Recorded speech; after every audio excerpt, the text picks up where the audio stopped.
Unless you've been living under a rock, you've probably seen that the FTX collapse has broke the internet. Everyone's been talking about it and what went wrong with Sam Bankman-Fried, FTX, and Alameda Research. But now we're seeing new reports come out from the U.S. government, how they're launching an investigation into the FTX collapse, how new companies are halting and suspending all withdrawals, and Sam Bankman-Fried's just continuing to tweet nonsensical things when he's facing criminal charges. So today's video, I want to unpack everything going on with this FTX situation and the aftermath of what is happening. So right now what we're seeing is that the US government has officially announced that they are going to be holding a hearing for the FTX collapse. This is the US Financial Services Committee, and they're going to be diving deep, hearing from Sam Bankman-Fried, other officials, and other executives at FTX, seeing what exactly went wrong, how this happened, and this could be a great step for crypto and regulation in the future because we're finally seeing some action taking place with the US government stepping in. Hopefully, this could lead to regulations, lead to more institutions and big companies getting involved in the space long term. Short term, this isn't going to have any great impacts on the market as we continue to see what actually was happening, what they were hiding, and how they're able to get away with everything. In addition to this, what we've been seeing is Sam Bankman-Fried has simply been tweeting nonsensical things over the last few days since the FTX collapse.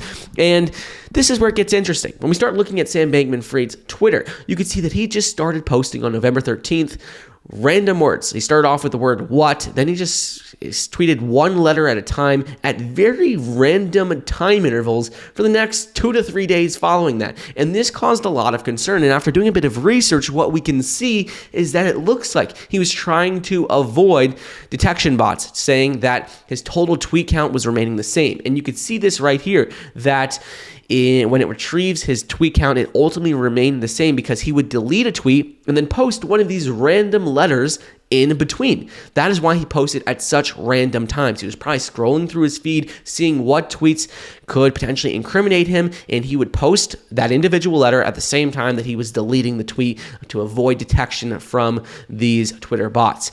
Pretty smart, but this is very, very fishy and has caused a lot of concern among investors as to what he's been deleting. Either way, there's records of everything. People have taken screenshots. It's all going to come to light, but that is why he was tweeting out one letter at individual times over a course of a few days. According to him, he says that he can't explain why he did it. He doesn't know what happened, but he just was posting random things on Twitter. That doesn't really sound right. That sounds a little unusual and just like he's just making things up, scrambling to try to avoid being criminally charged. I wanted to quickly interrupt today's video to bring you a word from our channel partner, MadBackpacks. MadBackpacks is a next-gen AR game built on the Binance Smart Chain, and it is the world's very first find-to-earn augmented reality NFT game built on the Binance Smart Chain. It's completely free to play. You don't need to purchase any sort of NFTs in order to get started and earn money.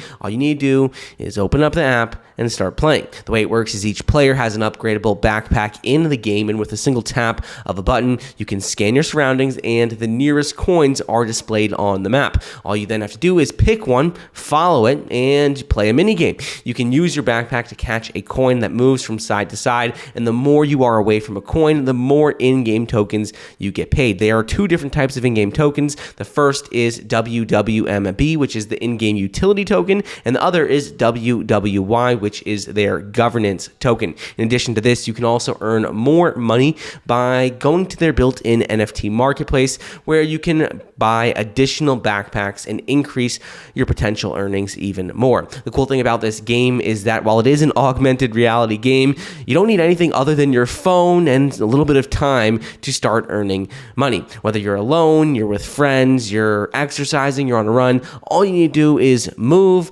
play, and earn money. This project is some of the biggest backers in the crypto space behind it already, from Bybit to Bluezilla to PancakeSwap, and is also partnered with some of the biggest influencers in the world, some of which have over 16 million followers. So I definitely think it's worth checking out this project. Use the link in the description and let me know your thoughts. Anyways, let's get back to the program. In addition to this, what we've seen out of these tweets is he goes on to also talk a little bit about how he's going to address everything in the future. And that is when he came out and he had this interview with The New York Times. The New York Times wrote an entire piece on him, but the weird thing is that piece did not mention the word fraud, Enron, crime, illiquid, stolen, hidden, criminal, or backdoor a single time.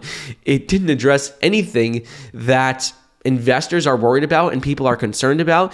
It did talk about him getting sleep, though, how he's playing video games. And a lot of people were not happy about this. People say that he should be held accountable. Why is the New York Times publishing a piece that doesn't address any of these aspects? Right now, what we know from that article, the main takeaways were that Sam Bankman-Fried has been playing video games. He has been sleeping. He said things could be worse, but he's doing pretty fine. That's what the whole article basically says. And this is a bit concerning to investors. And it sounds like someone who is a bit delusional at this point because they are facing criminal charges, running away with billions of dollars, losing billions of dollars for investors, and they're just posting tweets at random times on Twitter. They're doing interviews like nothing is wrong, and they're ultimately saying that, yeah, things are wrong, but I'm getting sleep, I'm playing some video games, things are fine. That's ultimately what it sounds like, and that is pretty crazy if you ask me. But let me know your thoughts on that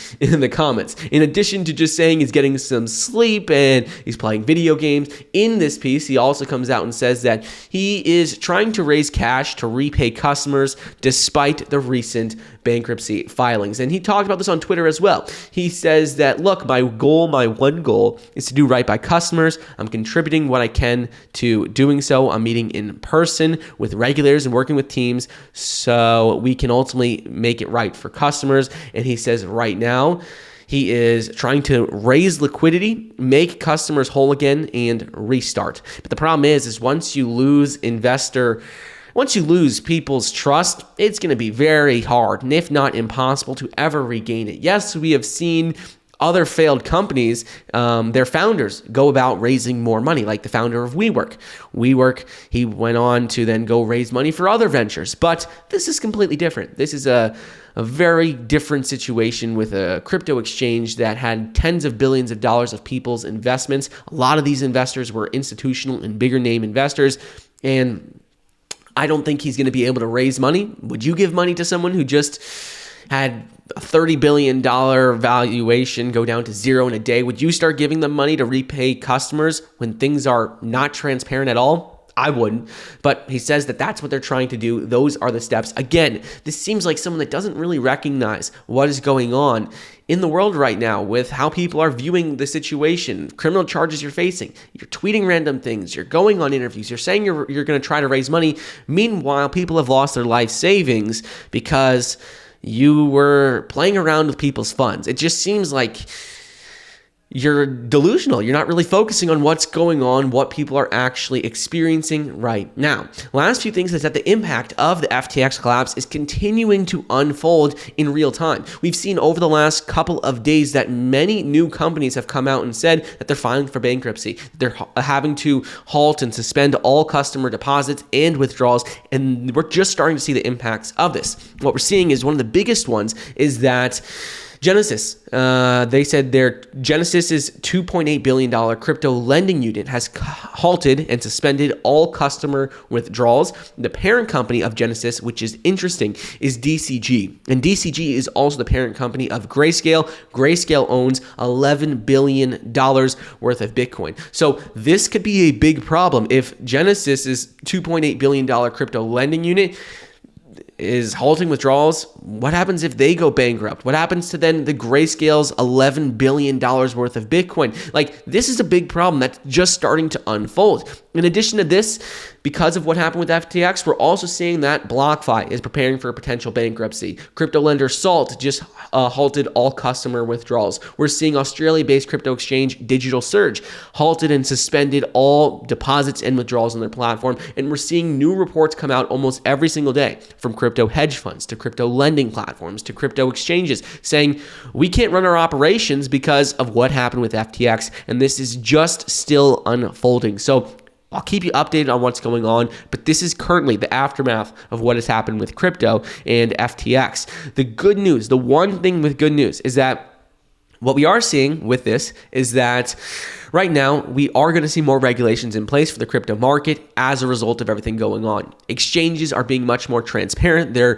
publishing proof of reserves, showing that they have one-to-one of customer funds. That's all good. And the last thing is that crypto has not seen a new low since all this drama unfolded. So there is some good news right now, but be prepared for the worst. Make sure you're safe with your crypto funds. Make sure you take your crypto off of exchanges and just wait and see what unfolds with everything going on with the markets right now and with FTX.